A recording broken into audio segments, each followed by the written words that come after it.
Danielle Cuomo, welcome to Succession Stories. I'm excited to talk to you today because you are an entrepreneur who's created a really interesting business that helps small business owners and larger companies also, which is called Virtual Assist USA. So, welcome to the show. Thank you very much for having me. Why don't we start by you introducing yourself and tell us a little bit about your entrepreneurial journey? Certainly. So, my name is Danielle, and my company is Virtual Assist USA.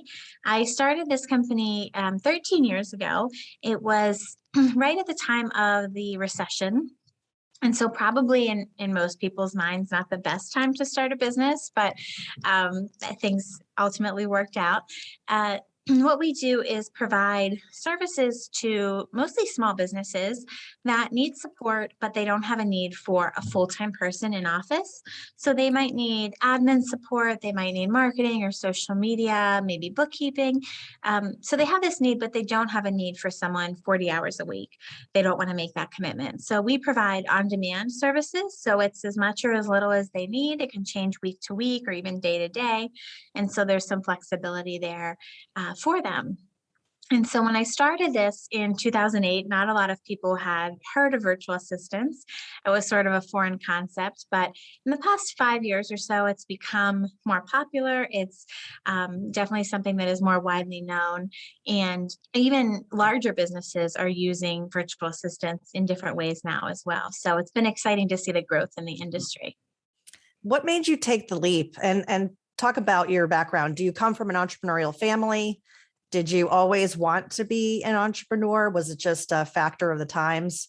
Yeah. How did you literally say, hey, I'm going to create this virtual assistant company? So I know a lot of people have the entrepreneurial story where they were like selling lemonade on the corner when they were 5 years old. That definitely was not mine. I was working in corporate America. I was in IT consulting. And as I mentioned, this was sort of the beginning of the recession. And ultimately, my entire department had been laid off. And so we had all lost our jobs just one Friday. It was not even something that I could conceptualize at the time. It had been a job that I loved. I loved going to every day. And I was absolutely devastated for the first few days. And then I thought, okay, I have to, pick myself up and figure out what I'm going to do. But at the time, the job market just was not great. And so I was applying for some jobs, but just wasn't really finding something that I was passionate about. And my aunt at the time was a coach, a life coach, and she had told me about a virtual assistant that she had and some of the things that this VA was doing with her. And I thought it sounded really fascinating. I loved the concept of it. And from some of the things she was telling me, I thought, well, there's ways I could do this better or maybe in a more efficient way, or here's something I could do that would be a little more inclusive. And so I thought to myself, okay, this is a great time to start a business. I have no 40-hour a week job. I can just dive right into it and spend as much time as I can. And so I gave myself 6 months and I said, if I haven't like, at least replaced my salary in 6 months, I'm going to go and, get a regular job, if you will. And just within a few months, I was able to replace my salary and I was hiring employees and staffing up. And it really just snowballed from there. That's fantastic. A lot of people want to take that leap, but it does take time and short 6 months. That's great. That's great. That's excellent. 6 months is not a lot of time. And for you to already scale, let's talk a little bit about that. I want to hear about how you've scaled the business. Have you put thought into that? You've come from an IT background, IT consulting. So did you, it's a services business, it's a people business, but how did you ultimately set it up for scalability? So when I started, I knew that providing virtual assistant services, as you mentioned, my background was in IT consulting. So I didn't have the administrative experience or the marketing experience.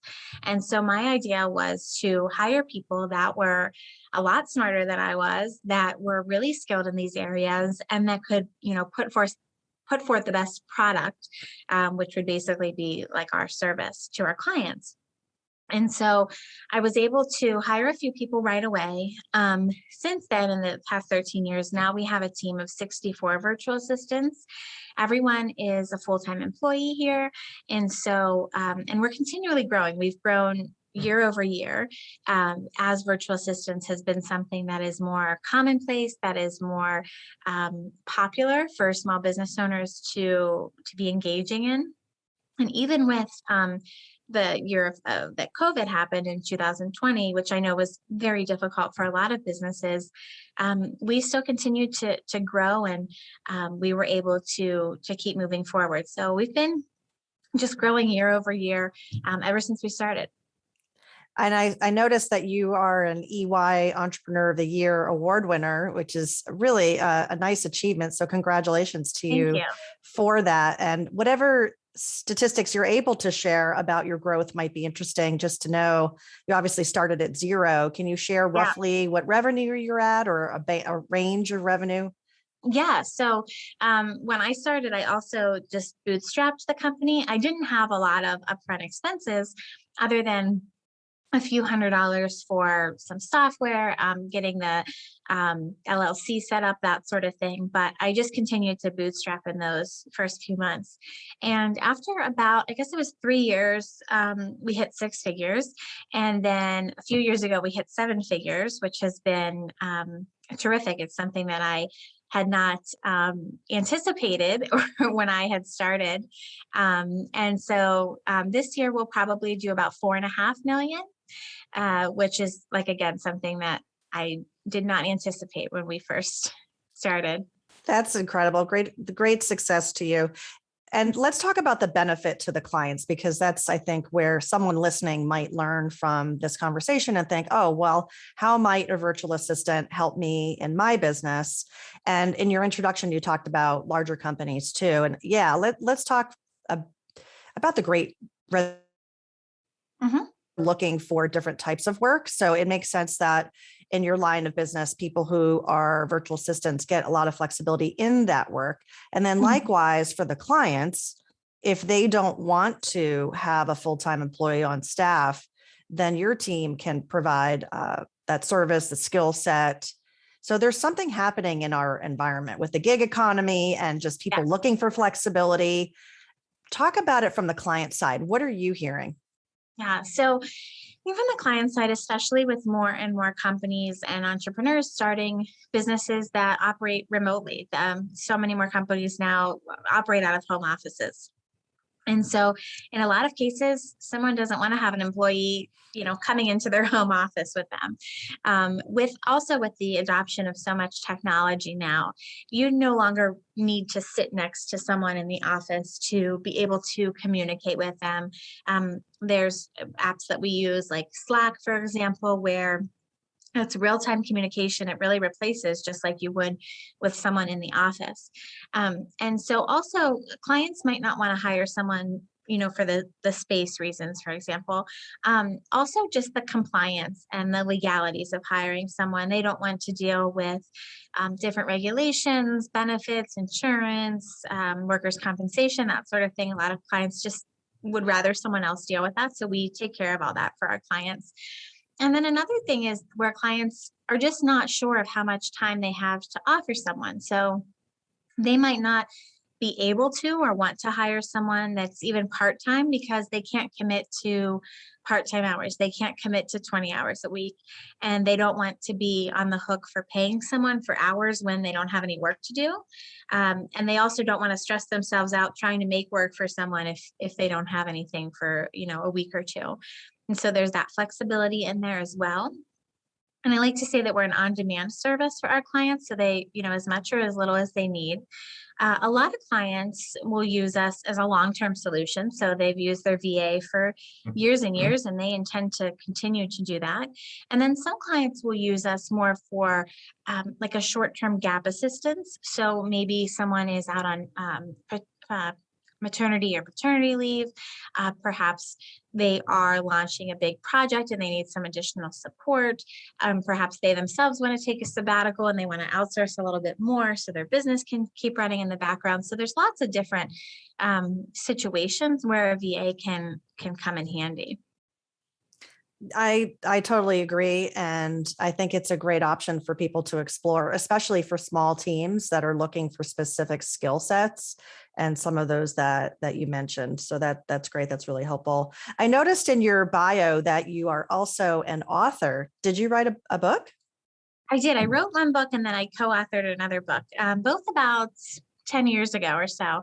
It is something I would love to do again. But I've been so busy with the business that I haven't had time to really focus on that. But my COO, Nicole, and I are talking about writing a book in the next year or two about working remotely and how to make that work for companies. And what were some of the titles of the other books that you wrote? The two that you The one mentioned. that I co-authored was called Inspired Entrepreneurs. And so it was a collection of stories from female entrepreneurs and about their journey. And then the second book was called How to Wheel and Deal in High Heels. And that was about, again, being a female business owner and sort of entering a space where you're learning how to negotiate and just some tips for doing that. So what's in the future for your company? You said in your bio too that you're the largest virtual assistant company in the United States. And I'm not sure what the distinction is there. I guess it's by revenue or by number of employees, perhaps. Uh, what are you setting your sights on? Yeah, so we distinguish that by revenue and by number of employees. So we have generally like 3 to 4 times larger team than most other companies in this space do. And so I think eventually we will look to, in the next probably 2 to 3 years, acquire some of the smaller companies so that we can, again, gain a bigger market share.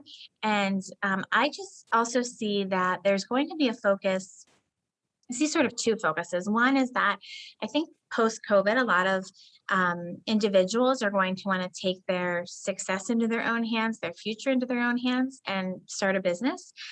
It's really easier than ever with all the technology that we have, and you can start a business from home with your laptop and your phone, and you don't need much more than that. So I think that we'll see a lot of that, and we'll focus on those solo entrepreneurs and startups and growing businesses. But I do see as well that there is a market for this in the corporate side of things.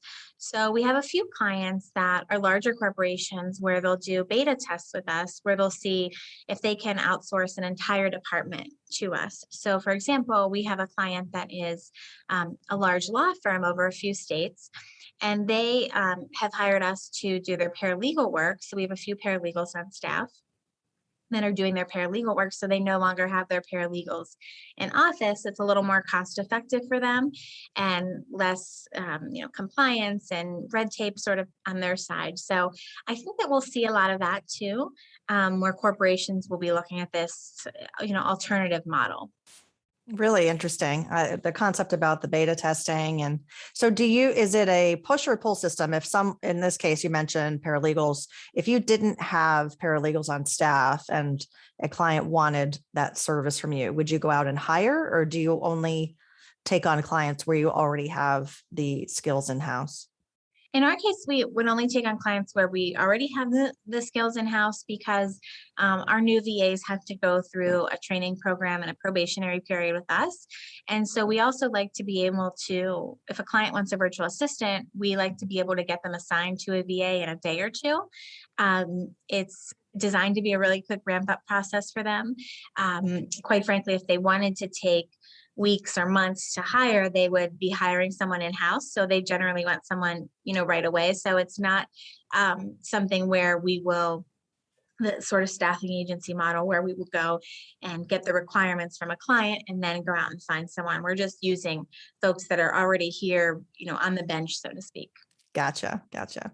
Now, I also noticed in your bio, you wrote about your passion for your bucket list. So I'm curious, what's one or two things on the list that you have crossed off, and then maybe share one or two things that you have not crossed off yet? Well, I only have one thing. I had a list of 100 things, and I only have one thing that I have not crossed off yet, which is to go scuba diving, which my family and I are going to Mexico in January, and I'm hoping that I have the opportunity to do that then. But some things I have crossed off. done skydiving and whitewater rafting. Those were some that I had wanted to do for a long time. Another one was visiting all of the national parks was something that was on my bucket list as well that I was able to achieve. So, and the pandemic was great for that because those were a very popular place to go. But you're pretty young to have a bucket list that's almost complete. So I'm guessing you're going to take 2022 and maybe make a new list. Yeah, I think that after I get the last thing, the scuba diving crossed off there, I definitely want to start a new list. That's awesome. Well, is there anything that you want to share from your experience as a CEO and as a woman founder that I haven't asked you about? I think one of the most important things to look at, if you are starting a business is that, or wanting to start a business or even grow your existing business, I was sort of, pushed into this and it was sink or swim because I had to make money and replace my salary or I had to go, get a job. And I think that if I would have waited until I felt that it was like the right time and, I had all my ducks in a row and everything like that, I probably never would have done it. And so I feel like a lot of people have this dream to be an entrepreneur, maybe even to expand their business, but they're, waiting for the right time or the right time in the economy, or they want to have the most beautiful website first, or they want to have their logo nailed down, or all these things that really in the long run do not matter. I think the biggest thing is just getting started wherever you are. And so that's something that I would just pass on to anyone that's thinking about starting a business or even growing their businesses. That's great advice. And that leads us to my last question, which is if you have any words of wisdom to share, like a favorite quote. Well, my absolute favorite quote, and I use this one all the time, is a quote by Thomas Edison. And it says that many of life's failures are people who did not realize how close they were to success when they gave up. And so if I've had hard times or lulls in my business and I've just felt like giving up over the years, that has been something that I've constantly thought of. You don't know how close you are to success. And if I would have given up at any of those points in time, I wouldn't be having the success that I am today. So that's something that I keep in mind all of the time. That's awesome. Danielle, if people want to get in touch with you, what's the best way to reach out? They can go directly to the website, virtualassistusa.com, and I answer all of the inquiries from there. Perfect. Thank you so much for joining me today. It was Thank great you. to speak with you. Thank you for having me.